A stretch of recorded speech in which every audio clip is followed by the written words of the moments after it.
Suscríbete y activa la campana para descubrir increíbles historias cada semana. Las ruedas del carruaje apenas habían dejado de chirriar contra el camino empedrado cuando oí el familiar ruido de pasos que se apresuraban hacia las puertas. Desde mi asiento en el interior del sofocante carruaje de madera, ya podía imaginar la figura que se acercaba. Aquel hombre fornido y pelirrojo que ejercía de capataz. Habían pasado 32 años desde que lo compré en el mercado de carne de Roma.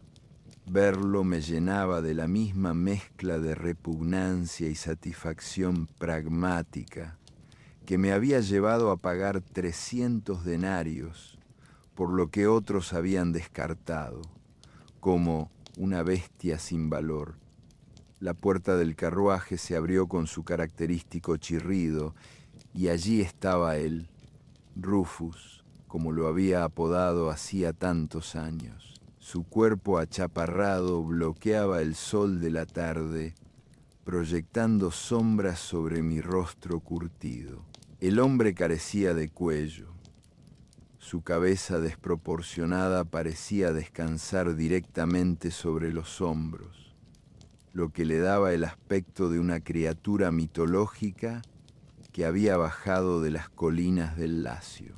Sus brazos, gruesos como troncos de árbol y cubiertos de vello rojo y áspero, se extendieron para ayudarme a bajar del carruaje, pero yo retrocedí instintivamente ante su contacto. «Por los dioses», murmuró con su voz grave, su latín aún teñido del acento de sus orígenes bárbaros. «Por fin, el amo ha venido a vernos. Nuestro amo se había olvidado por completo de nosotros». «Silencio», ordené bruscamente, bajando del carruaje sin ayuda. El familiar peso de la autoridad se posó sobre mis hombros cuando mis pies tocaron el suelo firme de mi finca.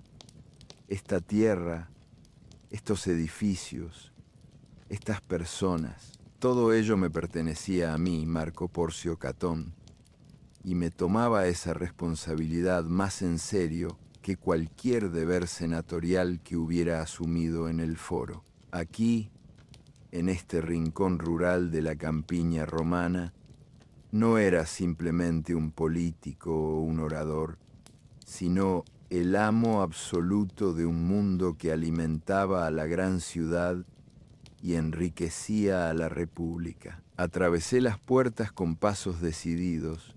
Mis sandalias con tachuelas resonaban contra el camino de ladrillos que había ordenado construir 3 veranos antes. El sonido resonaba en las paredes de los modestos edificios de madera que componían mi villa. Algunos podrían calificarla de humilde. De hecho, mis vecinos habían sustituido hacía tiempo sus casas ancestrales por grandiosas estructuras de piedra adornadas con columnas de mármol importado y elaborados frescos. Pero yo me enorgullecía de la sencillez de mi vivienda. No es la casa lo que hace querido al hombre, sino lo que hay dentro de ella. Solía recordar a los visitantes que fruncían el ceño ante mi arquitectura sin pretensiones. La casa principal que tenía ante mí era un testimonio de la practicidad romana frente a la ostentación griega. Su estructura de madera había resistido innumerables estaciones, oscureciéndose y adquiriendo más distinción con el paso del tiempo. Las tejas del tejado, cocidas en los hornos de los talleres cercanos, presentaban la pátina de décadas de sol y lluvia. Quizás fuera la última villa de madera de importancia en el distrito, pero me negaba a seguir las tendencias de moda que vaciaban los bolsillos sin aportar nada a la productividad. Cada denario que ahorraba en decoraciones superfluas era un denario que podía invertir en mejorar mis operaciones agrícolas, comprar mejores animales de cría o ampliar mis olivares. Al agachar la cabeza para pasar por el bajo marco de la puerta, otra señal de la antigüedad y los humildes orígenes del edificio, los aromas de mi hogar invadieron inmediatamente mis sentidos. El aire del atrio semioscuro estaba cargado con los aromas del ajo y la pimienta negra, creando una atmósfera que me recordaba más a un mercado de verduras que a la residencia de un caballero romano. En un rincón, los sacos de cuero que contenían la cosecha de especias de la temporada estaban apilados cuidadosamente, y su contenido representaba meses de cultivo y cosecha minuciosos. Me dirigí a mi silla de escribir, un mueble sencillo pero resistente que me había servido fielmente durante 2 décadas. Desde ese asiento había redactado cartas a mis compañeros senadores, calculado los beneficios de las ventas de aceite de oliva y planificado las rotaciones estacionales de mis cultivos. Era allí donde llevaba a cabo mis actividades como terrateniente, un papel que requería tanta habilidad y atención como cualquier cargo político. Rufus me siguió al interior, sus pesados pasos levantando las motas de polvo que bailaban en los rayos de luz que se filtraban por las pequeñas ventanas. Podía sentir su nerviosismo, aunque aún no le había revelado el verdadero propósito de mi inesperada visita. Me habían llegado recientemente a Roma rumores de irregularidades en la gestión de mi finca, sugerencias de que mi fiel capataz se había entrometido en asuntos que no le incumbían. Había llegado el momento de separar la verdad de los rumores y, si era necesario, de aplicar la dura justicia que mantenía el buen funcionamiento de una gran empresa agrícola. La economía romana de nuestra época dependía de la buena gestión de esas fincas. Los que poseíamos tierras y esclavos éramos la columna vertebral de la prosperidad de la República. Nuestro trigo alimentaba a las masas urbanas, nuestro vino adornaba las mesas de patricios y plebeyos por igual, y nuestro aceite de oliva encendía las lámparas que iluminaban los hogares desde Gran Bretaña hasta Egipto. No era una responsabilidad que me tomara a la ligera, ni que me permitiera mostrar sentimentalismo o debilidad al tratar con aquellos que traicionaban la confianza de su amo. Mientras me acomodaba en mi silla y le indicaba a Rufus que comenzara su informe, reflexioné sobre los cambios que había presenciado a lo largo de mi vida.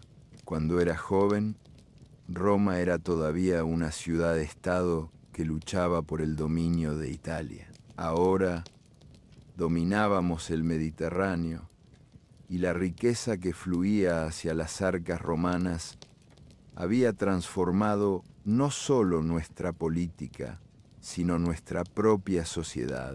El lujo y la corrupción caminaban de la mano por las calles de la capital, pero aquí, en mi finca, yo mantenía los antiguos valores que habían hecho grande a Roma: la disciplina, la frugalidad y el trabajo duro que construyó imperios. Rufus carraspeó y comenzó su informe trimestral, con la cadencia de un hombre que había presentado informes similares en innumerables ocasiones. Escuché con la atención de un general recibiendo información del campo de batalla, ya que, en muchos sentidos, eso era precisamente lo que era: una guerra contra el despilfarro, la ineficiencia y la tendencia natural de todas las cosas a deslizarse hacia el caos, sin una guía firme. La cosecha de cereales ha concluido, señor, comenzó, señalando con sus gruesos dedos los almacenes visibles a través de la puerta abierta. Todo el trigo ha sido segado y el grano almacenado en los graneros. La vendimia, sin embargo, Hizo una pausa y detecté la vacilación que siempre precedía a las malas noticias. Las uvas no han dado buen rendimiento esta temporada. Solo 20 ánforas de vino nuevo. 20 ánforas. En un buen año, mis viñedos producían 3 veces esa cantidad. Tomé nota mentalmente de examinar personalmente las vides antes de mi partida. Las malas cosechas podían deberse a muchos factores: enfermedades, poda inadecuada, riego insuficiente o simple negligencia. Dadas las sospechas que me habían traído aquí, sospechaba de lo último. ¿Y la producción de aceite?, pregunté, manteniendo el tono neutral que tan bien me había servido tanto en el Senado como en el mercado. 10 ánforas de aceite de oliva. Amo. El vinagre para los esclavos se ha preparado según sus instrucciones. Actualmente, los trabajadores encadenados están excavando nuevos canales de riego, mientras que los demás esclavos limpian los corrales del ganado. Transportamos el estiércol directamente a los campos, tal y como usted ordenó. La mención de los trabajadores encadenados, los Vinti, me recordó una de las duras realidades de la agricultura romana. No se trataba de esclavos comunes, sino de hombres que habían cometido delitos o mostrado desobediencia persistente. Trabajaban encadenados, vivían en la prisión subterránea que llamábamos ergastulum y representaban el puño de hierro dentro del guante de terciopelo de la civilización romana. Sin embargo, incluso estos hombres desesperados servían a las necesidades de la República, y su trabajo contribuía a la abundancia que alimentaba nuestras ciudades y abastecía a nuestros ejércitos. Háblame del ganado reproductor, continué, calculando mentalmente los beneficios potenciales de la venta de ganado. 5 terneros nacidos esta temporada, 6 corderas, 40 lechones. Háblame del ganado. 6 corderas, 40 lechones. Las manos llenas de cicatrices de Rufus contaron los números con la precisión de un comerciante en el mercado. En cuanto al ganado de 2 patas, la primavera nos trajo 9 niñas y 6 niños. 2 niños murieron en su primer mes, como suele ocurrir. En total, ahora tenemos 40 jóvenes por debajo de la edad laboral. La mención casual de la mortalidad infantil no me provocó ninguna emoción. La muerte era tan común como el amanecer en nuestro mundo, especialmente entre los niños esclavos. Los débiles no sobrevivían para convertirse en una carga para sus amos con bocas improductivas que alimentar, mientras que los fuertes crecían hasta convertirse en activos valiosos. Este era el orden natural que había construido el dominio de Roma sobre el mundo conocido. ¿Hay algún enfermo entre los trabajadores?, pregunté, sabiendo que las enfermedades podían propagarse rápidamente por los abarrotados barracones de esclavos y devastar la mano de obra en cuestión de días. ¿Por qué iban a estar enfermos?, respondió Rufus, tras una pausa que me pareció reveladora. El trabajo es razonable, la comida es buena. Su tono defensivo sugería lo contrario, pero me reservé mi opinión hasta inspeccionarlo personalmente. Un buen capataz prevenía las enfermedades mediante una nutrición y un saneamiento adecuados. Uno perezoso o corrupto permitía que las condiciones se deterioraran hasta perder valiosos recursos humanos por enfermedades evitables. ¿Vienen adivinos a la finca?, pregunté, pasando a un tema que me preocupaba desde hacía tiempo. Estos charlatanes errantes se aprovechaban de las supersticiones de los esclavos y los libertos, y a menudo servían de conducto para ideas sediciosas o simplemente como ladrones que exploraban propiedades ricas para futuros robos. Vino uno, admitió Rufus, pero se olvidó del camino y les dijo a los demás que también lo olvidaran. ¿Qué le hiciste?, insistí, intuyendo que había más detrás de esa historia. No hice nada, pero Rex le mordió un poco. Rex era mi perro guardián, un mastín enorme cuya lealtad solo era comparable a su ferocidad. Aunque apreciaba su instinto protector, no podía aprobar que se lanzara a los perros contra seres humanos, independientemente de su posición social. ¿Cómo puedes lanzar a los perros contra la gente?, le pregunté, dejando entrever mi descontento. Deberías haberle dicho con palabras: vete mientras aún estás sano y salvo. Se lo dije, amo, pero no lo entendió.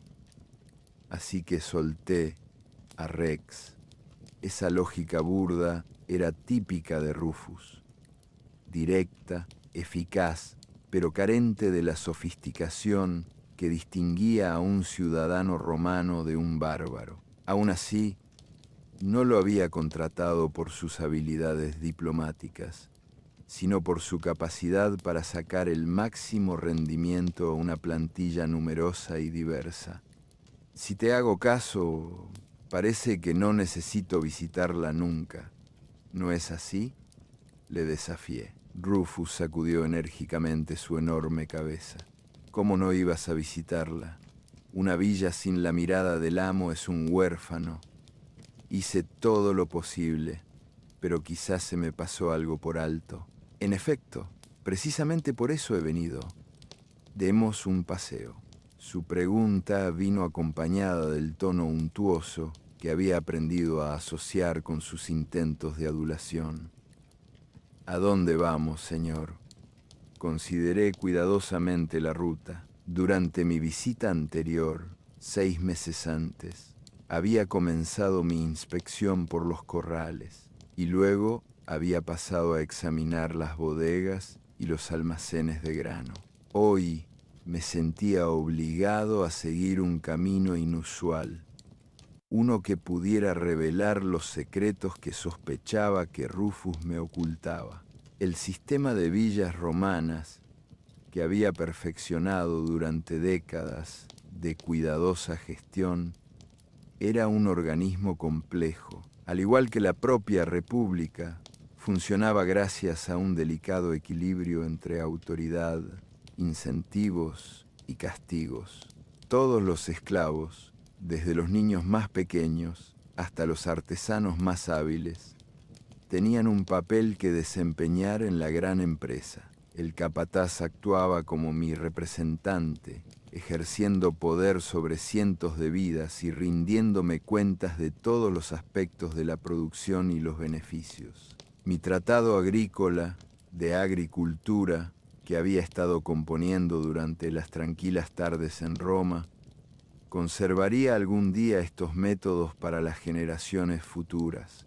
En él planeaba detallar no solo los aspectos técnicos de la agricultura, las estaciones adecuadas para la siembra, el cuidado del ganado, la producción de vino y aceite, sino también los principios de gestión que hacían rentable la agricultura a gran escala. Los romanos del futuro me agradecerían por codificar la sabiduría que había transformado nuestra nación de una colección de tribus de las colinas en la dueña del mundo mediterráneo. Comencemos con los jóvenes de 2 patas, anuncié, observando atentamente la reacción de Rufus. El destello de alarma que cruzó sus rasgos curtidos me dijo más de lo que cualquier informe formal podría haber revelado. Cualesquiera que fueran los secretos que albergaba esta finca, estaban relacionados con los miembros más vulnerables de mi propiedad, los niños esclavos, cuyo desarrollo adecuado representaba una inversión significativa en mi prosperidad futura. Mientras caminábamos hacia la zona donde se alojaban los esclavos más jóvenes, reflexioné sobre los cambios que habían barrido la sociedad romana durante mi vida. La conquista de Grecia había traído una avalancha de esclavos cultos a nuestros hogares, maestros, médicos, artesanos cuyas habilidades superaban con creces las de sus amos. Esta afluencia de talento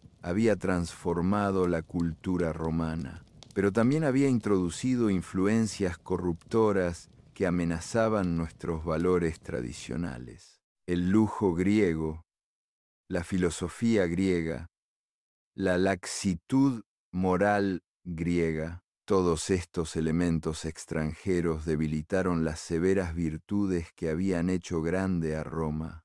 El antiguo roble que dominaba los barracones de los esclavos había sido testigo de más de un siglo de actividad humana en esta finca. Sus ramas retorcidas proporcionaban sombra a generaciones de trabajadores, y bajo su extensa copa observé una escena que me divirtió y me inquietó a la vez. Niños pequeños, desnudos y sucios por haber estado jugando en el polvo, gateaban como animales jóvenes, y sus movimientos despreocupados contrastaban con las vidas regimentadas que pronto se verían obligados a adoptar. Una anciana esclava, con la espalda encorvada por décadas de trabajo, dormitaba apoyada contra el enorme tronco del árbol hasta que nuestros pasos la despertaron. Al reconocer mi presencia con el miedo instintivo que todos los esclavos sentían hacia sus amos,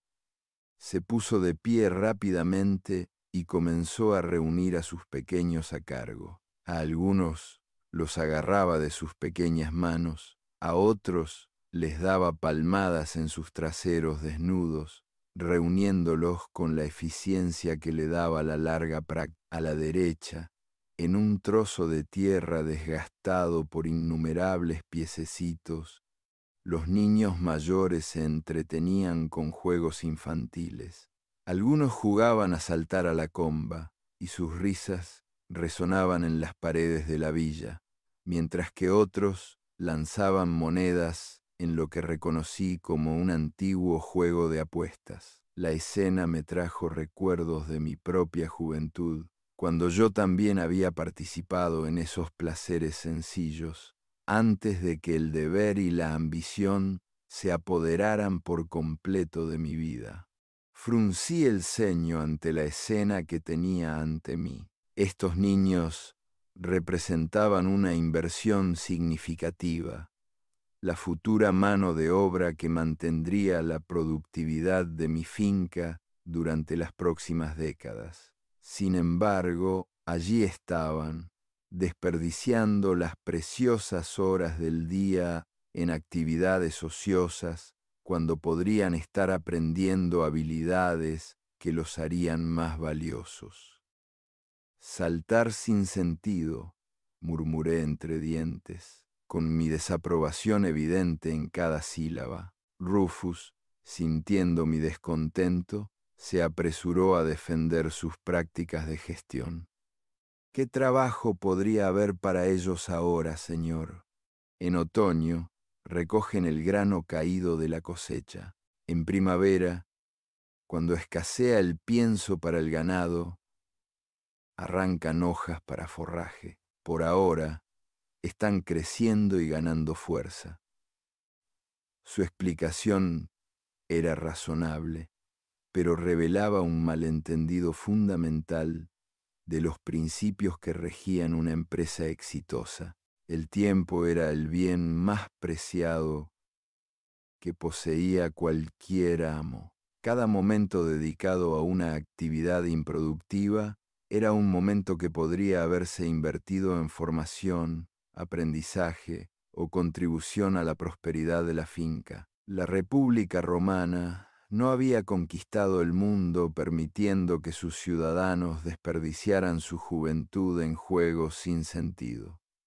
Ya había visto suficiente de las actividades de los niños. Asuntos más urgentes exigían mi atención y la creciente sospecha que me había traído aquí requería investigar las áreas donde era más probable que se ocultara la corrupción de un capataz. Ahora vamos al Ergastulum, anuncié bruscamente, interrumpiendo las continuas justificaciones de Rufus. La prisión subterránea para esclavos era un lugar que evitaba activamente durante mis visitas habituales a la finca. El hedor, la penumbra, los constantes recordatorios de la degradación humana, todo ello ofendía mi sensibilidad como caballero romano, pero había aprendido a través de una larga experiencia que los capataces ocultaban sus pecados en el ergastulum, sabiendo que sus amos rara vez descendían a ese inframundo de cadenas y desesperación. En preparación para esta desagradable necesidad, había traído conmigo un pequeño recipiente de madera con ungüento aromático, una mezcla de rosas y especias caras que ayudaría a enmascarar los olores ofensivos que esperaba encontrar. Saqué el recipiente del bolsillo cosido de mi túnica y me apliqué cuidadosamente el ungüento en el labio superior, creando una barrera fragante contra el asalto a mis sentidos que me esperaba abajo. Los supervisores ocultan sus crímenes en el ergastulum.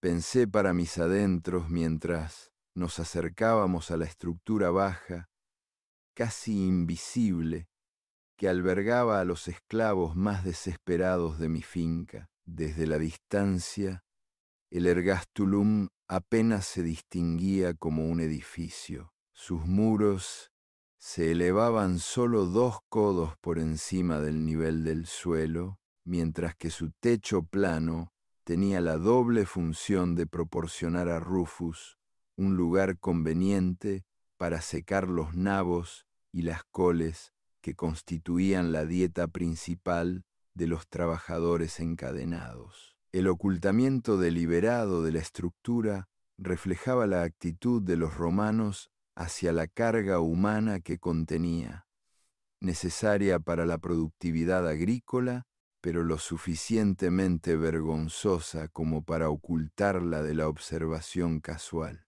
«Por aquí, amo», dijo Rufus, con un tono de nerviosismo en la voz que confirmó mis sospechas sobre lo que encontraríamos abajo. Giramos a la izquierda y nos acercamos a los escalones de piedra que conducían a las cámaras subterráneas. A pesar de la preparación aromática que había hecho, los olores de la descomposición y los desechos humanos seguían asaltando mis fosas nasales. El olor hablaba de hacinamiento, mala ventilación y el tipo de negligencia que transformaba una valiosa propiedad humana en una carga sin valor y plagada de enfermedades. Me tapé la nariz con los dedos y descendí valientemente a las profundidades. La luz que se filtraba a través de las ventanas enrejadas cerca del techo apenas iluminaba las largas plataformas para dormir de 2 niveles que se alineaban en la cámara subterránea. El nivel inferior, como era de esperar, estaba vacío.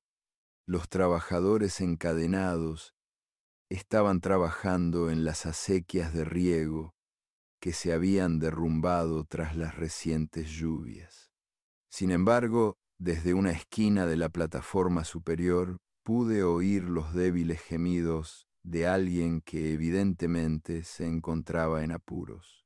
Forzando la vista en la penumbra, Apenas pude distinguir una forma humana acurrucada bajo lo que parecían harapos. El rostro de la figura permanecía oculto, pero la respiración entrecortada y los gemidos ocasionales sugerían una lesión o enfermedad grave, condiciones que representaban una amenaza directa para mi inversión en la mano de obra de esta finca. ¿Quién es ese?, pregunté, con la autoridad que me había granjeado el respeto en el Senado romano.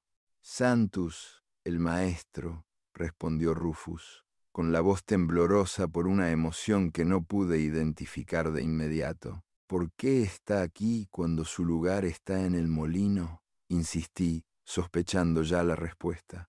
Le di una paliza, admitió el capataz. La admisión casual de violencia contra un esclavo valioso me llenó de rabia. Los maestros se encontraban entre los esclavos más caros y útiles que se podían poseer.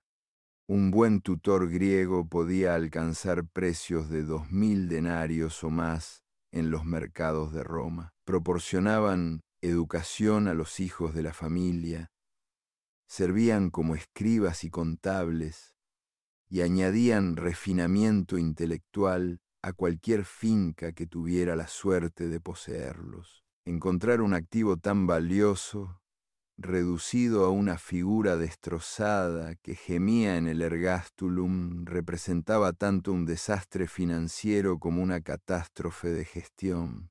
Vamos, ordené, incapaz de soportar un momento más en aquella fétida cámara subterránea. Subí corriendo los escalones de piedra y solo cuando llegué al nivel del suelo me permití respirar profundamente el aire limpio. El contraste entre la brisa fresca que traía los aromas de la fruta madura y el grano en crecimiento, y la atmósfera opresiva de la miseria humana que había abajo, servía como un crudo recordatorio de la doble naturaleza de la civilización romana, hermosa y productiva en la superficie, brutal y explotadora en sus cimientos ocultos. «Pégale», repetí, mirando los enormes y peludos puños que Rufus utilizaba para imponer su autoridad. Me imagino cómo te habrá ido. El poder físico del capataz era innegable. Esos puños probablemente podían matar a un hombre de un solo golpe, pero la fuerza bruta era una herramienta burda para gestionar recursos humanos valiosos. Un administrador experto utilizaba incentivos, castigos y presión psicológica para mantener la disciplina, reservando la violencia física solo para las circunstancias más extremas. «Era culpable», graznó Rufus, agachando la cabeza tanto como le permitía su grueso cuello. Su respuesta defensiva revelaba el problema fundamental de contratar esclavos bárbaros como capataces. Poseían la fuerza y la crueldad necesarias para controlar a grandes plantillas, pero carecían de la sofisticación necesaria para distinguir entre la corrección y la destrucción. Un ciudadano romano comprendería las implicaciones económicas de dañar una propiedad valiosa. Un antiguo galo o germánico solo veía la satisfacción inmediata de afirmar su dominio mediante la violencia. ¿Qué opinas sobre este evento histórico? Deja tu comentario abajo. Miré a Rufus con la fría furia que una vez había silenciado a los senadores opositores en el foro. El hombre que tenía delante representaba todo lo que yo despreciaba de la corrupción que había comenzado a infiltrarse en la sociedad romana.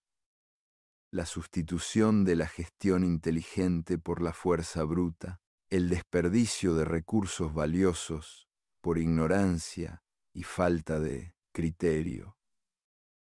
«¿Qué te dije?», le pregunté con voz que transmitía toda mi autoridad. No des rienda suelta a tus puños. Si es necesario castigar, es mejor usar el látigo. La diferencia era crucial, aunque pudiera parecer sutil para quienes no estaban familiarizados con la gestión adecuada de la mano de obra esclava. Azotar con un látigo, aunque doloroso y degradante, era un castigo controlado que permitía que los esclavos valiosos pudieran volver al trabajo productivo. La salvaje paliza administrada por los enormes puños de Rufus podía provocar fácilmente una discapacidad permanente o la muerte, resultados que transformaban los activos en pasivos. Soy culpable, no pude contenerme, gimió, con la voz adquiriendo el tono patético de un niño pillado haciendo travesuras.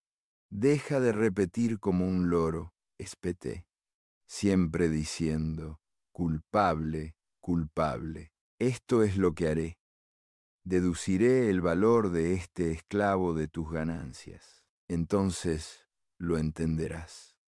La amenaza de consecuencias económicas logró lo que los argumentos morales no pudieron.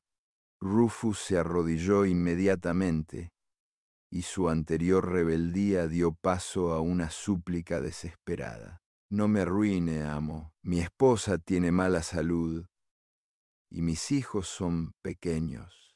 La mención de su familia estaba calculada para evocar simpatía, pero yo había aprendido a lo largo de décadas de experiencia que el sentimentalismo no tenía cabida en la gestión exitosa de una finca. La agricultura romana funcionaba según principios tan rígidos como la disciplina militar: recompensas por la excelencia, castigos por el fracaso y la necesidad absoluta de mantener la rentabilidad en un mercado competitivo. Levántate, le ordené, con la mente ya trabajando en una solución que pudiera salvar algo de valor de este desastre. Tengo una idea. Es evidente que el maestro ya no puede realizar trabajos pesados, como puedo ver. Lo asignarás a los esclavos jóvenes. Deja que les enseñe la lengua y la escritura griegas. Rufus me miró boquiabierto, asombrado, su limitada inteligencia luchando por comprender la sabiduría de mi decisión. Pero ¿por qué necesitan leer y escribir?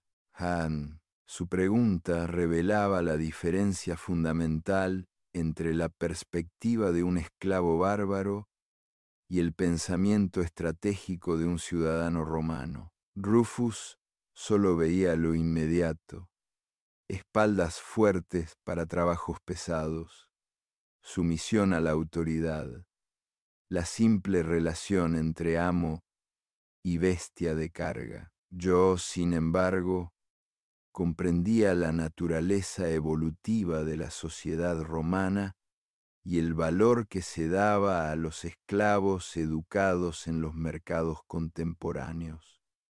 Necio, respondí con un desprecio apenas disimulado. Un esclavo inteligente ahora alcanza precios elevados. Se venden por el doble del valor de los trabajadores comunes, y uno que sabe griego es casi invaluable. ¿Lo entiendes? La economía del comercio de esclavos había cambiado drásticamente durante mi vida. En los primeros días de la expansión romana, los simples trabajadores agrícolas de los territorios conquistados inundaban nuestros mercados, y su valor se determinaba principalmente por su fuerza física y su resistencia.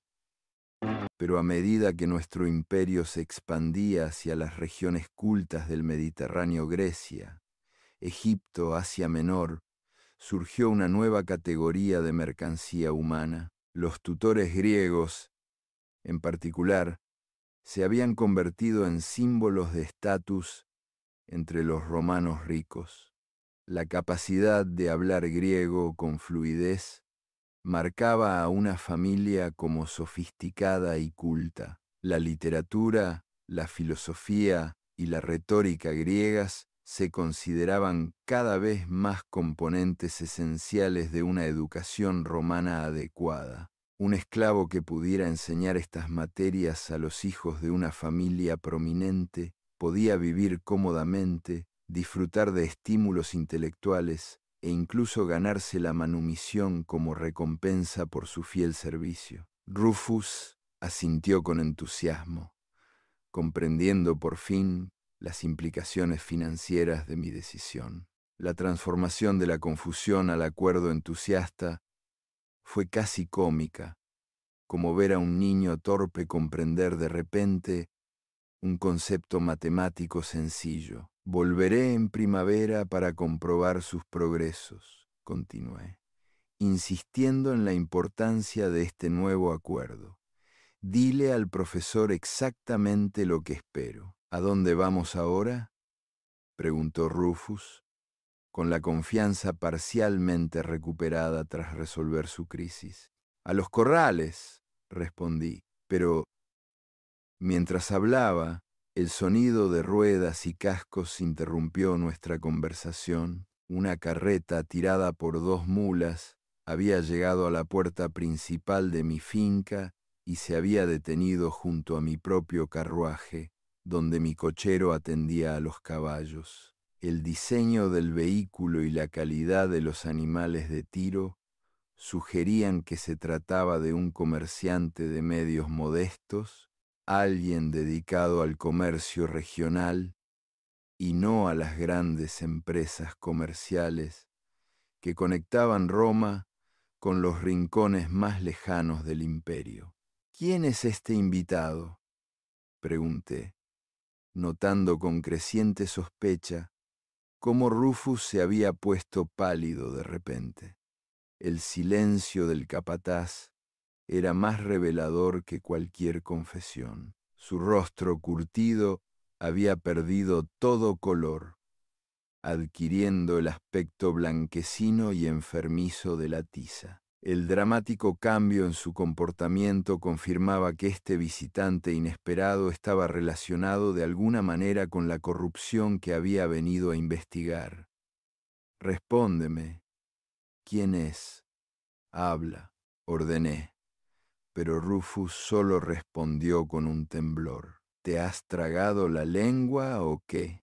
Muy bien, quédate aquí, lo averiguaré por mí mismo. Me dirigí hacia la puerta con el paso decidido que una vez me había llevado a través de los campos de batalla de España y los pasillos del poder político en Roma, fuera cual fuera el plan que mi capataz estuviera llevando a cabo. Estaba a punto de quedar al descubierto bajo la dura luz de la investigación. Más allá de los muros de la finca, me encontré cara a cara con un joven de aspecto agradable que llevaba un delantal de cuero sobre la túnica. Su aspecto sugería que era un artesano, o un hábil artesano, el tipo de ciudadano romano que constituía la columna vertebral de la creciente economía comercial de nuestra república. Su rostro mostraba la expresión honesta de alguien dedicado al comercio legítimo, lo que hacía que su presencia allí fuera aún más sospechosa, dada la evidente culpabilidad de Rufus. ¿De quién eres?, le pregunté, empleando el saludo tradicional que establecía las relaciones sociales en nuestra sociedad estratificada. Trabajo para Filemón. Tiene un taller de sandalias en Cumas, respondió respetuosamente el joven, reconociendo mi condición de persona con autoridad. Cumas era una antigua colonia griega en la costa de Campania, ahora completamente romanizada e integrada en nuestro sistema económico. La ciudad era conocida por sus hábiles artesanos y servía como centro regional para el comercio de artículos de cuero, cerámica y otros productos manufacturados. Un fabricante de sandalias de Cumas tendría razones legítimas para buscar pieles de alta calidad en fincas rurales como la mía. ¿Qué te trae por aquí?, continué, aunque sospechaba que ya sabía la respuesta. El capataz me vendió una piel de toro. Ya le di un anticipo. La envió a sus esclavos para que la limpiaran. La explicación del joven comerciante confirmó mis peores temores sobre las actividades de Rufo. La venta de pieles de ganado estaba, en efecto, dentro de la autoridad legítima de un capataz, ya que tales transacciones eran parte rutinaria de la gestión de la finca. Pero el secretismo que rodeaba este trato en particular, junto con el evidente terror de Rufus a ser descubierto, sugería que los beneficios de esta venta se habían desviado a sus arcas personales en lugar de registrarse debidamente en mis cuentas. ¿Cuánto?, pregunté, buscando el monedero de cuero que colgaba de mi cinturón. 1 denario, respondió. Saqué una moneda de plata de mi bolsa y la puse en la palma callosa del joven. Toma esto, y evita hacer negocios con este capataz en el futuro o acabarás perdiendo dinero. El comerciante aceptó la moneda con gratitud, reconociendo tanto mi generosidad como la implícita advertencia sobre los problemas de gestión de mi finca. Tras intercambiar educadas despedidas, volvió a subir a su carro, silbó enérgicamente a sus mulas y partió con la eficiencia de alguien acostumbrado a ganarse la vida en los caminos entre las fincas rurales y los mercados urbanos. Me volví hacia donde esperaba Rufus, sabiendo que había llegado el momento del enfrentamiento final entre amo y sirviente, entre la justicia romana y la corrupción bárbara. Hice una señal a Rufus con un gesto que transmitía toda la autoridad de la ley y la tradición romanas. El corrupto capataz se acercó con pasos vacilantes, con toda su bravuconería anterior completamente evaporada. Cuando llegó a mi lado, sus piernas cedieron y se derrumbó en el suelo, besando desesperadamente mis pies calzados con sandalias en un gesto tradicional de sumisión abyecta. La visión de este hombre poderoso reducido a postrarse me recordó la verdad fundamental que regía todas las relaciones en nuestra sociedad: el poder absoluto del amo sobre sus propiedades, ya fueran tierras, ganado o seres humanos. Este poder conllevaba una enorme responsabilidad, ya que la prosperidad de la propia Roma dependía de la gestión eficiente de las fincas agrícolas que alimentaban a nuestra creciente población y proporcionaban la riqueza que financiaba nuestros ejércitos. «Eres un ladrón», declaré, apartándolo con el pie. Volviéndome hacia el cochero, pronuncié la sentencia que restablecería el orden adecuado en mi finca. Lleva a este hombre al molino y encadénalo a la muela. Hay un puesto vacante allí. El molino era el lugar donde mis esclavos más problemáticos pasaban sus últimos años productivos, moliendo grano mediante la rotación incesante de las enormes ruedas de piedra. Era un trabajo agotador que consumía la fuerza de un hombre en pocas temporadas, pero servía tanto como castigo por delitos graves, como medio para extraer el valor final de los esclavos que ya no podían realizar trabajos más cualificados. «Ten piedad», gimió Rufus, retorciéndose en el suelo como una serpiente. «Mi esposa tiene mala salud.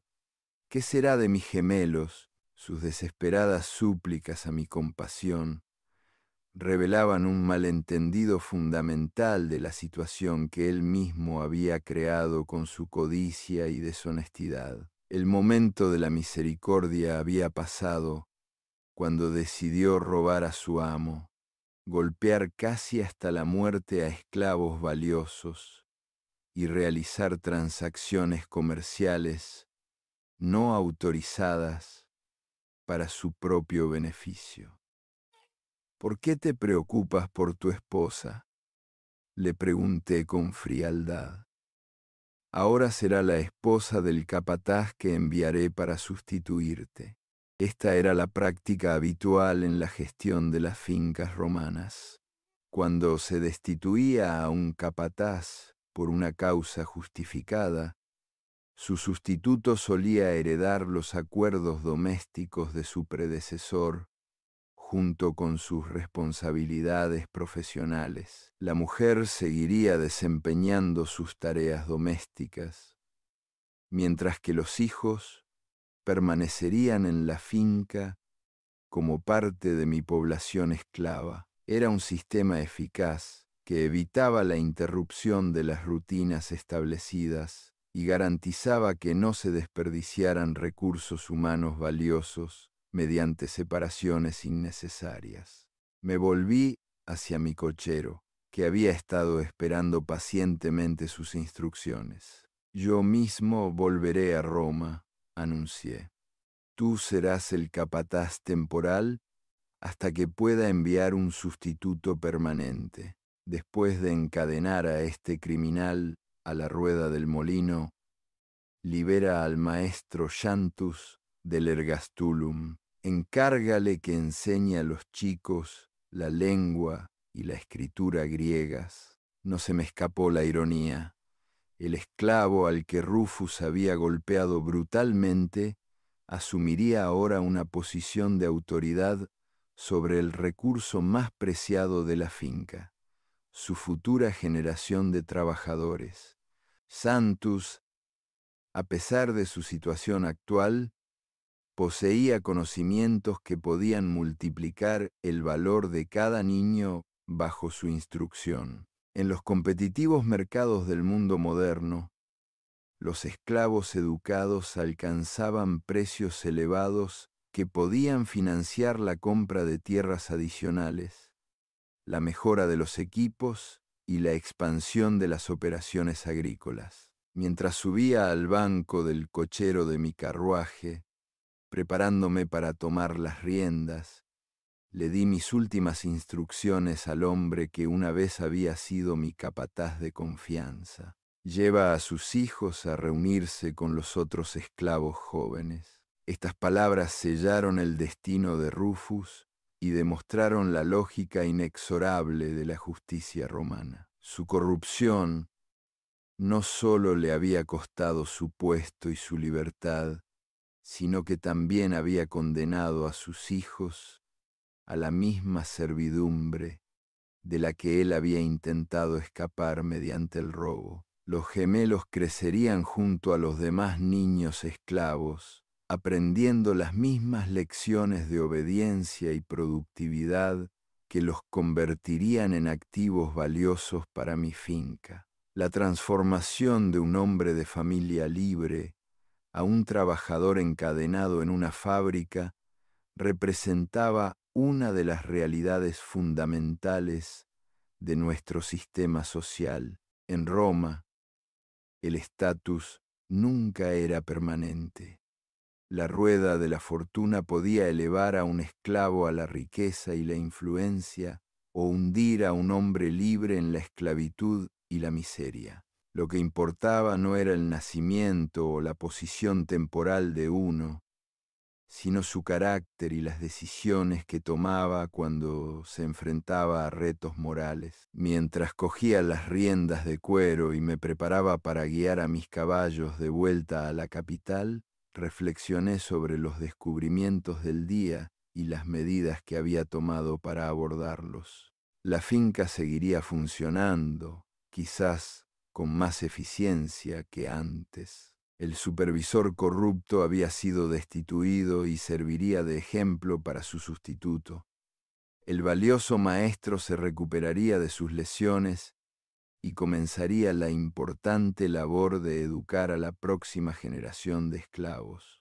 Y lo más importante, se habían defendido y reforzado los principios que habían hecho grande a Roma: la justicia, la disciplina y el uso eficiente de los recursos. El sol comenzaba a ponerse cuando las ruedas de mi carruaje volvieron a rodar por el camino empedrado que conducía a Roma. Detrás de mí dejé una finca restaurada al orden adecuado, con sus recursos humanos y materiales organizados para obtener la máxima productividad. Delante se extendía la ciudad eterna, donde los senadores debatían el destino de las naciones, y donde la riqueza generada por fincas como la mía financiaba las legiones que extendían la civilización romana hasta los confines del mundo conocido.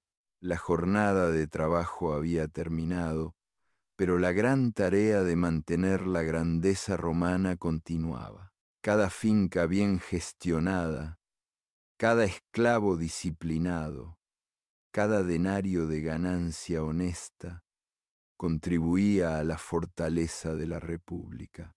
Mi tratado agrícola preservaría estas lecciones para las generaciones futuras, asegurando que la sabiduría que había adquirido a lo largo de décadas de experiencia sobreviviría para guiar a los terratenientes romanos mucho después de que mis propios huesos se hubieran convertido en polvo. En el crepúsculo que se avecinaba, espoleé a mis caballos para que aceleraran el paso, ansioso por volver a las batallas políticas que me esperaban en el Senado. Los problemas de la gestión de las fincas rurales se habían resuelto mediante la aplicación de las virtudes tradicionales romanas.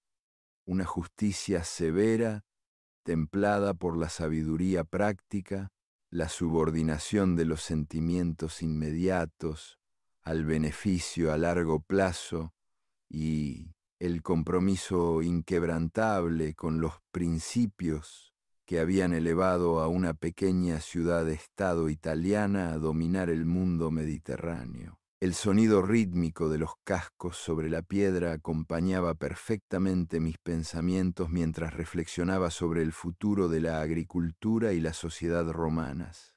Se avecinaban cambios.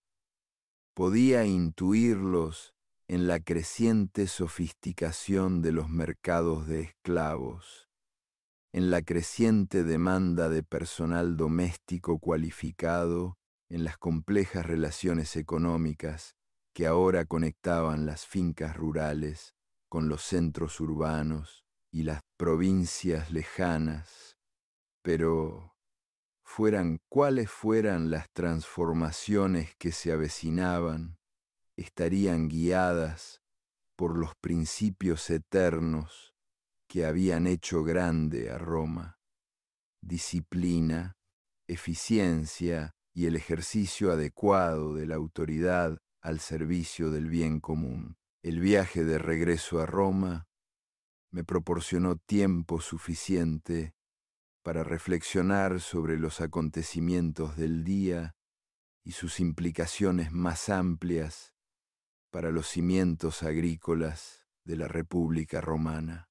Mientras mis caballos mantenían un ritmo constante por la carretera bien conservada que conectaba las fincas rurales con la capital, me encontré contemplando la compleja red de relaciones que había hecho posible nuestra civilización. La corrupción que había descubierto y eliminado en mi finca era solo un ejemplo de los retos a los que se enfrentaban los terratenientes romanos en toda la península. A medida que nuestra república ampliaba su dominio sobre nuevos territorios, los lazos tradicionales que una vez habían mantenido unida a la sociedad romana se veían tensados por la riqueza sin precedentes y las influencias culturales de los pueblos conquistados. Las sencillas virtudes que habían elevado a Roma de una colección de tribus de las colinas a la dominadora del Mediterráneo, se veían constantemente atacadas por el lujo griego, el misticismo oriental y la laxitud moral que inevitablemente acompañaba al éxito militar. Mi tratado agrícola de agricultura serviría como algo más que un manual de técnicas agrícolas. Preservaría los principios fundamentales que habían hecho de la agricultura romana la más productiva del mundo conocido.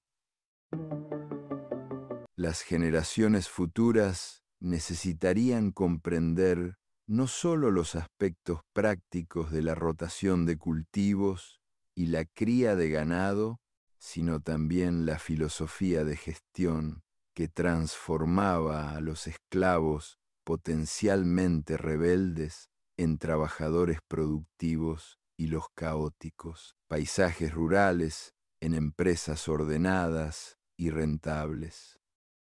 El caso de Xanto, el maestro griego al que había rescatado del brutal trato de Rufo, ejemplificaba tanto las oportunidades como los peligros inherentes a la expansión del Imperio Romano. Los esclavos griegos aportaban habilidades inestimables en materia de educación, medicina y administración que mejoraban la sofisticación de los hogares romanos. Sin embargo, también importaban actitudes culturales que desafiaban los valores tradicionales romanos. La filosofía griega cuestionaba los fundamentos de la autoridad, la literatura griega celebraba la expresión individual por encima del deber colectivo, y las costumbres sociales griegas socavaban la severa disciplina que los padres romanos ejercían sobre sus familias. Mi decisión de transformar a Xantus de una víctima destrozada en un educador de niños esclavos representaba una solución práctica a esta tensión cultural. Al canalizar sus conocimientos griegos hacia la producción de esclavos romanos más valiosos, había convertido una fuente potencial de subversión en un instrumento de progreso económico. Los niños bajo su instrucción aprenderían la lengua y las letras griegas, no para cuestionar la autoridad romana, sino para servirla de manera más eficaz. El aire de la tarde traía los aromas familiares del campo romano, el grano maduro, los olivos cargados de frutos y el humo de innumerables chimeneas de villas donde las familias se reunían para cenar. Este fértil paisaje, salpicado de fincas bien gestionadas como la mía, constituía la base económica que sustentaba a nuestra población urbana y financiaba nuestras expediciones militares. Cada campo debidamente cultivado, cada mano de obra esclava gestionada de forma eficiente, cada beneficio honesto contribuía a la fuerza que permitía a las legiones romanas marchar triunfalmente por todos los continentes. Cuando las murallas de Roma aparecieron en el horizonte, con sus enormes piedras brillando doradas bajo el sol poniente, sentí la familiar mezcla de orgullo y preocupación que la ciudad siempre me inspiraba. Dentro de esas murallas vivían casi 1.000.000 de almas, ciudadanos y esclavos, patricios y plebeyos, romanos de nacimiento y extranjeros que buscaban oportunidades en la mayor metrópolis del mundo. La diversidad que hacía fuerte a Roma también amenazaba con diluir los valores tradicionales que habían creado nuestra grandeza. En el foro pronto me enfrentaría a senadores que nunca habían gestionado una finca agrícola, que nunca se habían visto obligados a tomar las difíciles decisiones que mantenían la productividad de los trabajadores y la rentabilidad de las empresas. Estos hombres, muchos de ellos descendientes de familias enriquecidas por conquistas militares o especulaciones comerciales, poseían conocimientos teóricos, pero carecían de una comprensión práctica de los fundamentos sobre los que se sustentaba la prosperidad romana. Podían debatir los puntos más sutiles de la filosofía griega o citar extensamente la literatura importada, pero pocos se habían levantado antes del amanecer para inspeccionar los almacenes de grano o calcular las proporciones óptimas de cría para los rebaños de ganado. El contraste entre la sofisticación urbana y la practicidad rural se había convertido en una de las tensiones definitorias de la sociedad romana contemporánea. Los habitantes de la ciudad disfrutaban de los artículos de lujo que llegaban a Roma desde todo el imperio seda de China, especias de la India, metales preciosos de España, pero rara vez pensaban en los excedentes agrícolas que hacían posible esas importaciones. Mi finca y miles como ella en toda Italia generaban la riqueza que permitía comprar lujos exóticos y mantener las legiones que protegían las rutas comerciales desde Gran Bretaña hasta Egipto. Los cascos de mis caballos resonaban en el pavimento de piedra mientras nos acercábamos a las puertas de la ciudad. Los guardias me reconocieron inmediatamente.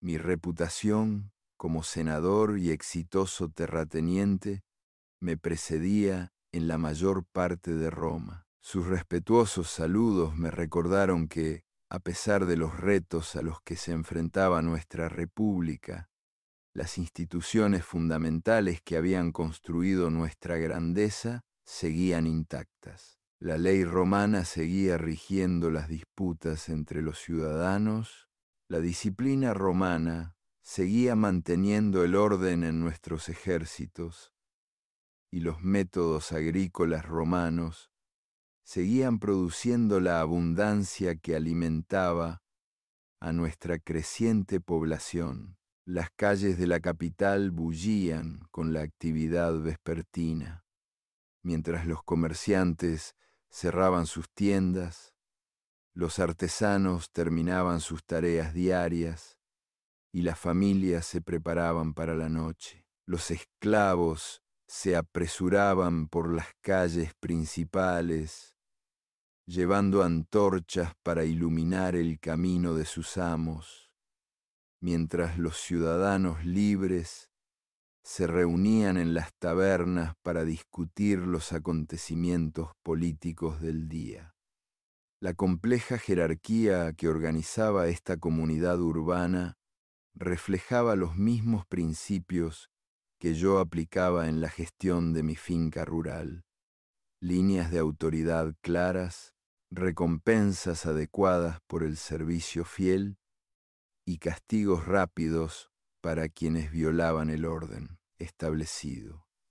Mañana traería nuevos retos en el Senado, donde continuaría mi batalla de toda la vida contra las influencias corruptoras que amenazaban los valores romanos. Mis colegas propondrían leyes influenciadas por las teorías griegas de gobierno, los conceptos orientales de lujo o simplemente la búsqueda miope de ventajas políticas inmediatas. Mi voz se alzaría en oposición, defendiendo las tradiciones que habían elevado a Roma a una grandeza sin precedentes y advirtiendo contra las innovaciones que podrían debilitar los cimientos de nuestra república. Pero esta noche descansaría con la satisfacción de un día de trabajo bien hecho.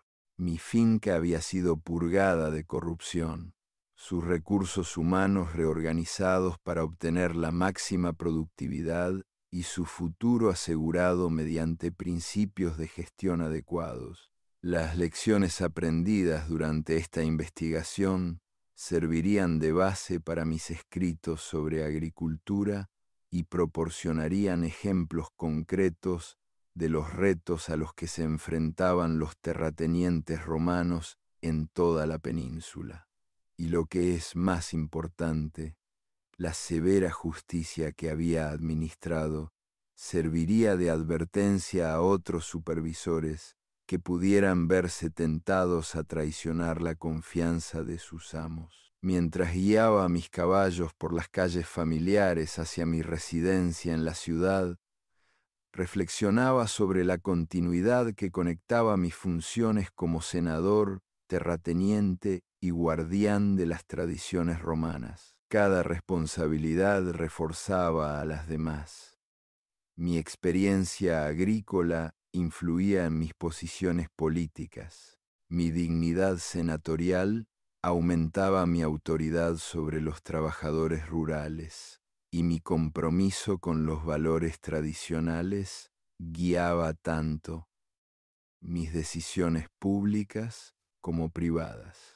Esta integración de diferentes aspectos de la vida romana había sido la clave de mi éxito y seguiría guiando mis esfuerzos por preservar la grandeza de la República para las generaciones futuras. La familiar comodidad de mi residencia romana me dio la bienvenida cuando finalmente concluí el largo día que había comenzado con sospechas y terminó con el restablecimiento del orden adecuado en mi finca rural. Las lámparas de aceite proyectaban su cálida luz sobre las habitaciones modestas, pero bien equipadas, que reflejaban mi filosofía de elegancia funcional por encima de la ostentación. Aquí, rodeado de los lujos prácticos que habían comprado las ganancias honestas, podía contemplar las implicaciones más amplias de los acontecimientos del día. La corrupción de Rufus representaba más que un simple caso de deshonestidad por parte de un empleado. Simbolizaba la decadencia moral que amenazaba con socavar los cimientos mismos de la grandeza romana. Sin duda, en todo nuestro imperio en expansión, se estaban produciendo escenas similares, a medida que los valores tradicionales chocaban con las tentaciones de una riqueza sin precedentes y la confusión cultural. El reto al que se enfrentaba nuestra generación era mantener la disciplina y la integridad que habían construido el dominio de Roma, al tiempo que nos adaptábamos a las complejas realidades de gobernar un imperio mediterráneo. Mi esclavo Gallo, un joven de origen griego que había comprado varios años antes, se acercó con el comportamiento respetuoso que caracterizaba a un sirviente doméstico bien entrenado. Su educación, superior a la de muchos ciudadanos romanos libres, le permitía ayudarme con mi correspondencia y servir como ejemplo vivo del valor potencial que podía reportar una inversión inteligente en recursos humanos. A diferencia de la situación de llanto en mi villa, Cayo se había integrado en mi hogar gracias a una gestión cuidadosa, en lugar de haber sido rescatado de una crisis. «Señor», dijo en un latín con acento perfecto, «¿preparo sus materiales de escritura?» Mencionó que deseaba trabajar en su tratado agrícola esta noche. El recordatorio de mi proyecto literario hizo que mis pensamientos volvieran al punto de partida, a los acontecimientos que había presenciado en la villa. La transformación de Xanthus, de víctima destrozada a maestro de niños esclavos, proporcionaría un excelente caso de estudio para los futuros lectores de Agricultura. El incidente demostró cómo los desastres aparentes podían convertirse en oportunidades mediante la resolución creativa de problemas y la adhesión a principios de gestión sólidos. Sí, prepara las tablillas de cera y el estilete, respondí. Esta noche anotaré algunas observaciones sobre el manejo adecuado de los esclavos educados y la detección de la corrupción de los capataces. Mientras Cayo preparaba con eficiencia mis materiales de escritura, pensé en los distintos públicos que podrían leer mi manual agrícola. Los romanos adinerados que deseaban establecer fincas rurales se beneficiarían de mi experiencia práctica en la gestión de tierras y la supervisión de esclavos. Los hijos de familias terratenientes establecidas podrían aprender las disciplinas necesarias para mantener las propiedades heredadas. Incluso las generaciones futuras, que vivirían en circunstancias que yo apenas podía imaginar, encontrarían valioso comprender los principios que habían convertido la agricultura romana en la base de la civilización mediterránea. La tablilla de cera bajo mi estilete parecía invitar a cristalizar décadas de sabiduría acumulada. Empecé a escribir, moviendo la mano con la fluidez de alguien acostumbrado a transformar pensamientos en palabras escritas. El terrateniente sensato debe comprender que los esclavos, al igual que los caballos o los bueyes, requieren diferentes técnicas de gestión en función de su naturaleza y capacidades. El trabajador fuerte necesita una disciplina firme y una nutrición adecuada. El artesano experto responde a los incentivos y a la promesa de una eventual manumisión. El griego educado requiere un manejo cuidadoso para extraer el máximo valor y evitar al mismo tiempo la propagación de ideas extranjeras corruptoras. El rasguño de mi estilete contra la cera proporcionaba un ritmo relajante mientras continuaba con mis observaciones. Al detectar la corrupción entre los supervisores, el amo prudente no solo examina los registros financieros, sino también la condición de los esclavos valiosos. Un maestro maltratado o un artesano perjudicado a menudo revelan el robo más claramente que las monedas desaparecidas, ya que el capataz deshonesto busca ocultar sus delitos mediante la violencia en lugar de la rendición de cuentas. La tarde avanzaba mientras yo llenaba una tablilla tras otra con observaciones detalladas sobre la gestión de la finca, la psicología de los esclavos y los principios económicos que regían las empresas agrícolas exitosas. Cada idea había sido pagada con experiencia, a veces amarga, como en el caso de Rufus, y representaba un conocimiento que podía salvar a los futuros terratenientes de costosos errores. Mis pensamientos se centraron en las implicaciones políticas de una gestión adecuada de las propiedades. La credibilidad de un senador en los debates sobre la financiación militar o las obras públicas dependía en parte de su reputación en la administración exitosa de sus asuntos privados. Los colegas que habían malgastado la riqueza heredada por una mala gestión veían cómo sus opiniones se descartaban en los debates sobre las finanzas públicas. Aquellos que habían aumentado las propiedades de su familia mediante inversiones acertadas y una supervisión cuidadosa, se ganaban un respeto que trascendía las afiliaciones partidistas. Los niños esclavos a los que Xanthus iba a educar ahora representaban una inversión en el futuro de Roma, tanto como en el mío propio.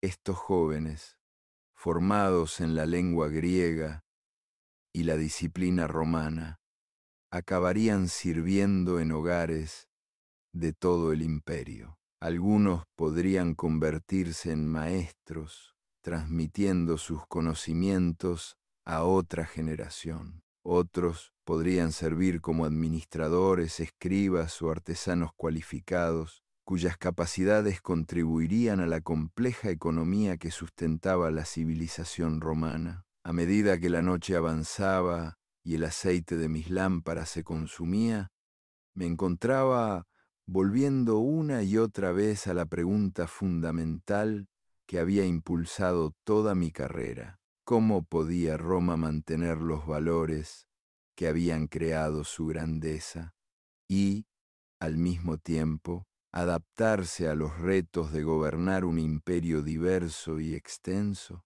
Creía que la respuesta estaba en la aplicación inquebrantable de principios probados, templados por la sabiduría práctica que provenía de la experiencia directa en la gestión de empresas complejas. El episodio de la villa había reforzado mi convicción de que el éxito, ya fuera en la agricultura, la política o los asuntos militares, dependía de la implicación personal más que de la delegación en los subordinados. El amo, que confiaba por completo en los informes de los supervisores, descubriría inevitablemente que la realidad divergía significativamente de la documentación. Solo mediante la observación directa, las visitas inesperadas y la voluntad de descender al ergastulum cuando fuera necesario, se podían mantener los estándares que separaban la prosperidad del declive. Mi tratado agrícola preservaría estas lecciones para la posteridad, pero lo que es más importante, serviría como declaración de principios filosóficos que trascendían las técnicas específicas de la agricultura o la gestión de esclavos.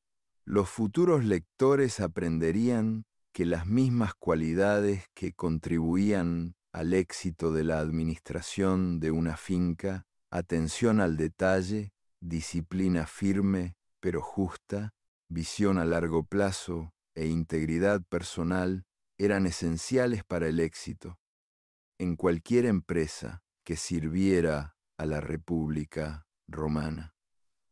La última entrada de mi trabajo nocturno abordaba la cuestión que me había preocupado durante todo el día. El terrateniente debe recordar que su finca no solo sirve para su enriquecimiento personal, sino para el bien común de la propia Roma. Cada grano de trigo cultivado adecuadamente ayuda a alimentar a la población urbana. Cada olivo cuidadosamente atendido produce aceite para lámparas y comercio. Cada esclavo sabiamente gestionado contribuye a los recursos humanos que mantienen nuestra civilización. La corrupción de un capataz, por lo tanto, no solo representa un robo a su amo, sino una traición a la propia república. Mientras dejaba a un lado mi estilete y me preparaba para dormir, sentí la satisfacción que produce un día bien empleado al servicio tanto del deber personal como del público.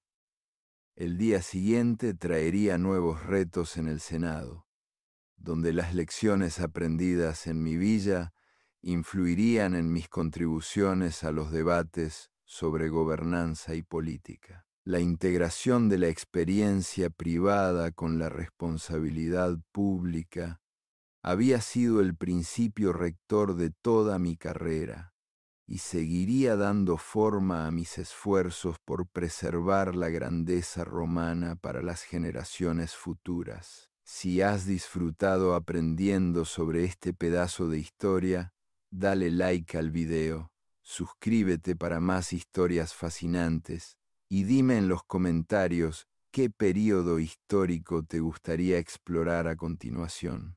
El amanecer llegaba temprano a la casa romana, como lo había hecho durante siglos, antes de que el imperio ampliara sus fronteras para abarcar el mundo conocido. Me levanté con el sol, como era mi costumbre, lleno de energía por la resolución de la crisis del día anterior y ansioso por volver a los retos más amplios que me esperaban en el Senado. Los acontecimientos ocurridos en mi villa habían reforzado importantes lecciones sobre liderazgo y responsabilidad que resultarían inestimables en las batallas políticas que se avecinaban. Mi rutina matutina comenzaba con un baño frío, una práctica que mantenía tanto el vigor físico como la disciplina mental en una época en la que el lujo y la comodidad amenazaban con corromper el carácter romano.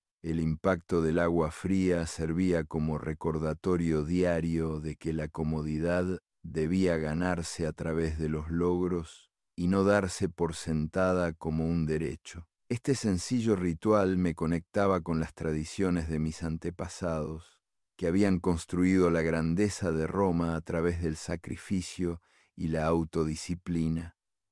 En lugar de la búsqueda del placer inmediato, Cayo había preparado mi toga con el meticuloso cuidado que caracterizaba su formación griega. La lana blanca pura, bordeada con una estrecha franja púrpura que indicaba el rango senatorial, representaba más que el estatus personal. Simbolizaba la responsabilidad que yo tenía como guardián de las instituciones y los valores romanos. Cada pliegue de la prenda reflejaba la dignidad que los ciudadanos esperaban de sus representantes electos, y el peso de la tela servía como un recordatorio constante de las cargas que conllevaba la autoridad política. Mientras recorría las calles matutinas hacia el foro, observé los ritmos diarios que sostenían la ciudad más grande del mundo. Los panaderos salían de sus tiendas llevando panes frescos para el mercado matutino. Los artesanos abrían sus talleres para comenzar otro día de trabajo productivo. Los esclavos se apresuraban por las calles, llevando mensajes y suministros que mantenían el funcionamiento eficiente de la compleja economía urbana. La diversidad de actividades reflejaba la sofisticación de una civilización que había integrado con éxito a los pueblos conquistados y las innovaciones extranjeras en una síntesis exclusivamente romana. El foro bullía con la energía que lo había convertido en el centro político del mundo mediterráneo. Los senadores se reunían en pequeños grupos para debatir la legislación pendiente y sus conversaciones reflejaban la amplia gama de perspectivas que complicaban el gobierno de un imperio tan extenso. Algunos abogaban por políticas influenciadas por la teoría política griega, otros presionaban por medidas que beneficiaran sus intereses comerciales personales, y unos pocos, como yo, defendían sistemáticamente la preservación de los valores tradicionales romanos frente a las influencias corruptoras de la riqueza y la cultura extranjera. Mis colegas me recibieron con el respeto debido a un senador veterano cuya reputación de integridad se había forjado a lo largo de décadas de servicio público. Sin embargo, podía sentir las tensiones subyacentes que dividían al Senado en facciones rivales. La vieja guardia, compuesta principalmente por hombres de familias romanas establecidas, luchaba por mantener los enfoques tradicionales de gobierno frente a los recién llegados, que aportaban perspectivas diferentes, moldeadas por el servicio militar en provincias, exóticas o por empresas comerciales en mercados lejanos.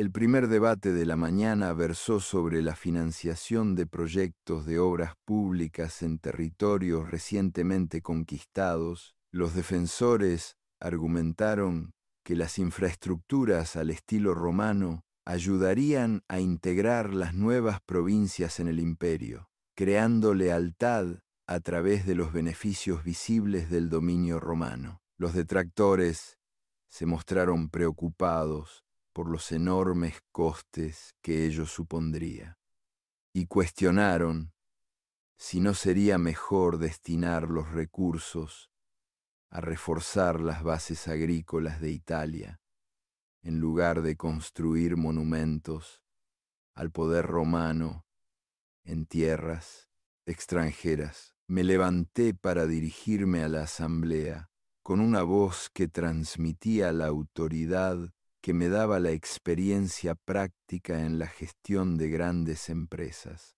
Honrados colegas, antes de comprometer el tesoro de la República en grandes proyectos en provincias lejanas, debemos recordar que la fuerza de Roma siempre se ha basado en los sólidos cimientos de la agricultura italiana, las fincas que alimentan a nuestra población urbana y generan la riqueza que financia nuestras legiones, requieren una atención y una inversión constantes. Un senador que nunca ha gestionado personalmente a trabajadores agrícolas, ni ha calculado el rendimiento de la inversión de los olivares, puede que no aprecie la paciente acumulación de recursos que hace posible las ambiciosas obras públicas. Mi discurso provocó gestos de asentimiento por parte de otros terratenientes que comprendían la conexión entre la productividad rural y la prosperidad urbana. Los ingresos generados por fincas gestionadas de forma eficiente como la mía proporcionaban la base impositiva que sustentaba no solo la construcción pública, sino también la distribución de cereales que mantenía contenta a la población de Roma y los salarios, militares que mantenían el orden en todo el imperio. El debate continuó durante toda la mañana, abordando cuestiones más amplias sobre la dirección futura de la civilización romana. ¿Debía la República aceptar las influencias cosmopolitas que traía consigo la expansión territorial, o debía mantener la unidad cultural que había permitido a una pequeña ciudad-estado italiana dominar el Mediterráneo? ¿Podrían los valores tradicionales romanos sobrevivir a la riqueza y la complejidad que había traído el éxito, o la prosperidad conduciría inevitablemente a la misma decadencia que había destruido a los imperios anteriores? A medida que avanzaba la sesión, mis pensamientos volvían repetidamente a las lecciones aprendidas durante mi investigación sobre la corrupción de Rufus. Los mismos principios que regían la gestión exitosa de una finca, responsabilidad personal, supervisión cuidadosa y corrección rápida de los problemas, se aplicaban igualmente al gobierno de un imperio. Los senadores que delegaban sus responsabilidades en sus subordinados sin mantener la supervisión se veían traicionados con la misma certeza que los terratenientes que confiaban en supervisores corruptos. Por la tarde mantuve reuniones privadas con otros senadores que buscaban mi consejo sobre diversos asuntos. Algunos me pidieron recomendaciones para la gestión de fincas, sabiendo que mi éxito en la agricultura les proporcionaba información valiosa para sus propias inversiones rurales. Otros me pidieron orientación sobre estrategia política, reconociendo que mi reputación de integridad daba peso a mis apoyos y oposiciones. Durante una conversación especialmente significativa, un senador más joven, procedente de una familia recientemente ennoblecida, me confió su frustración por la complejidad de la gestión de las propiedades heredadas. Marco Porcio, me siento abrumado por los detalles de la administración rural. Mi padre adquirió estas propiedades gracias a su servicio militar, pero no tuvo oportunidad de enseñarme las habilidades necesarias para gestionarlas de forma eficaz.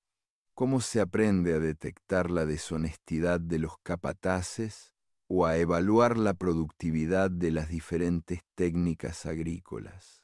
Mi respuesta se basó directamente en las experiencias del día anterior. El único método fiable es la implicación personal. Debes visitar tus propiedades de forma inesperada, examinar las condiciones con tus propios ojos y no aceptar nunca los informes tal cual. La corrupción florece en ausencia de supervisión, mientras que la gestión honesta prospera cuando los amos se interesan activamente por sus empresas. El tiempo que inviertas en aprender estas habilidades te reportará beneficios que superarán con creces cualquier inconveniente temporal. La conversación continuó mientras compartía técnicas específicas para evaluar la productividad de los esclavos, detectar irregularidades financieras y mantener el delicado equilibrio entre la disciplina y los incentivos que permitía que una gran fuerza de trabajo funcionara de manera eficiente. Estas eran lecciones que no se podían aprender de los libros ni de las discusiones teóricas, sino que requerían el tipo de experiencia directa que sólo se obtenía tras años de observación paciente y ocasionales errores dolorosos. Al acercarse la noche y concluir la sesión del Senado, reflexioné sobre la continuidad que conectaba todos los aspectos de la vida romana. Las mismas cualidades que contribuían al éxito de la agricultura: planificación cuidadosa, atención al detalle, disposición a tomar decisiones difíciles, eran esenciales para una gobernanza eficaz. El senador que no sabía gestionar sus asuntos privados de forma competente difícilmente podía contribuir de manera significativa a los debates sobre políticas públicas, mientras que el terrateniente, que comprendía los retos de supervisar una mano de obra diversa, aportaba valiosas ideas a los debates sobre la administración imperial.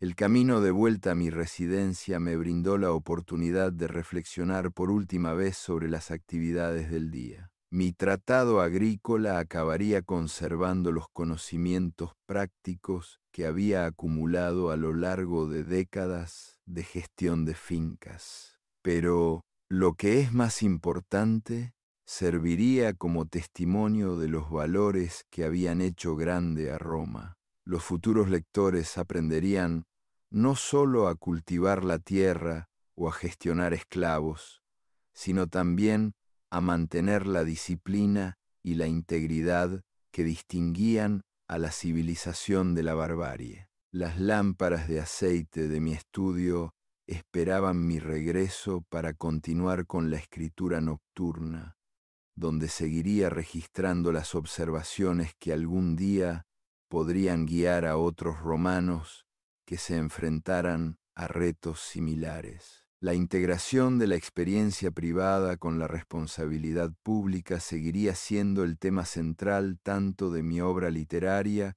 como de mi carrera política, ya que creía que la fuerza de la República dependía de ciudadanos que comprendieran la conexión entre la excelencia personal y los logros colectivos. Mientras me acomodaba en mi silla y cogía mi estilete, sentí la profunda satisfacción que proviene de una vida dedicada al servicio de principios más importantes que la ambición personal. La corrupción descubierta en mi villa había sido eliminada.